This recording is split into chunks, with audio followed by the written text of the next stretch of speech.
Medicare has been frozen and not sufficiently indexed.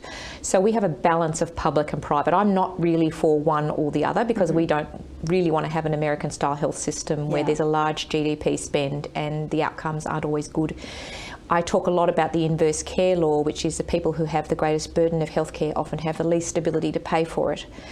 So we've had a very challenging political time, and the advocacy has been about you need to be able to cross-subsidise within your practice, so you charge people who can afford, so that you can see people bulk billed who can't afford. Now everyone wants everything for free, but it's not possible to run a general practice easily on purely bulk billing now. You will become insolvent, and we know that with good business practice that is not what you want to do, and the whole area will lose general practice. So we've had to look at the sustainability from a business point of view about how do you keep providing quality of care. It does need a certain amount of financial basis. So financial literacy for doctors, financial and health system literacy for patients is really important to understand that, you know, if you have challenges with paying for your medical bills, your doctor is probably open to a conversation, depending on the practice.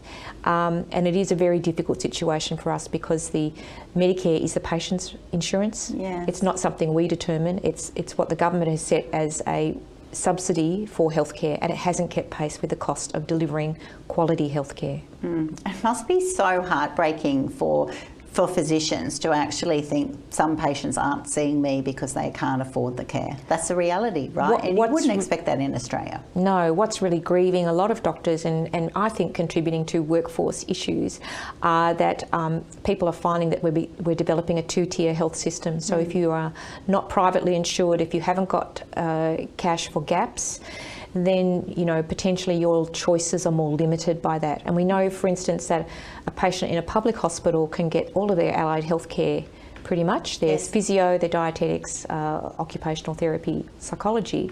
But once they go into the community, that's not funded unless you've got private health cover. So we're advocating at a government level for the most vulnerable, but we're also supporting the health system by saying to doctors, we need to charge those who can afford to pay so that we can cross-subsidise.